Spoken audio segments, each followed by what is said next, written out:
Friends, gather round, for I have news that will shake the very foundations of your coin purse. President Trump has announced a significant change regarding the penny. That's right, the humble 1-cent piece, long a staple of piggy banks and wishing wells, may soon be phased out. Why, you ask? The answer, my friends, is simple money, or rather, the lack thereof. It seems the penny, that tiny copper-plated coin, has become a financial burden on the United States Mint. You see, it now costs more to produce a penny than the penny is actually worth. This is like spending $10 to buy a $5 gift card, not exactly a winning strategy.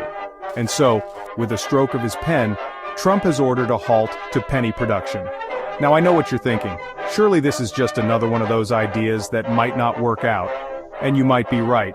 But before we dismiss this as just another idea, let's take a closer look at the arguments for and against bidding farewell to the penny.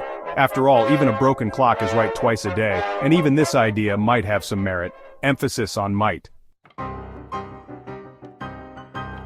Let's talk numbers, folks. The US Mint is losing money on these pennies. Each one costs a whopping 3.69 cents to produce. That's right, 3.69 cents for something worth a single cent. You could practically buy a whole nickel with that kind of money. Meanwhile, the nickel, that 5-cent piece, is facing its own cost issues, costing almost 14 cents to produce. It's almost like someone at the mint is playing a very expensive game of Monopoly.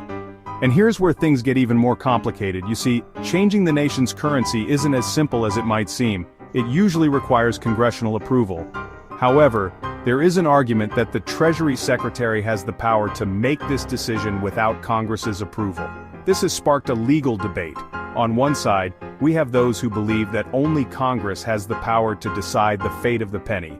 On the other side, we have those who argue that the Treasury Secretary has the legal right to act in the best interests of the nation's finances, even if it means saying goodbye to the penny. Before we get too caught up in the idea of retiring the penny, let's take a moment to remember that this wouldn't be the first time the US has retired a denomination. Remember the half-cent piece? No? Exactly. That's because it was discontinued back in 1857, and it wasn't alone. Over the years, the US has discontinued a whole range of coins and bills, from the short-lived 2-cent piece to the $10,000 bill. So, the precedent is there. The question is, will the penny suffer the same fate? Will it be relegated to the annals of numismatic history, remembered only by coin collectors and that one uncle who keeps a jar full of old money? Here's the thing about the penny. People have strong opinions about it. Some see it as a nuisance, a clunky relic of a bygone era. They argue that it slows down transactions, weighs down pockets, and generally makes life more difficult than it needs to be. Others, however, view the penny with a strange and inexplicable fondness. They argue that it's a part of American history, a symbol of our nation's past. They worry that eliminating the penny will lead to price increases and hurt the poor. So, what does the future hold for the penny? Will it survive and continue to be a part of our daily lives?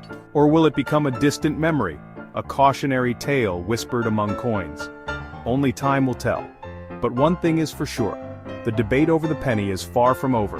And as long as there are pennies in circulation, there will be people who love them, people who hate them, and people who just don't care. But hey, at least it's more interesting than watching paint dry, right? Please like and subscribe to our channel for more updates.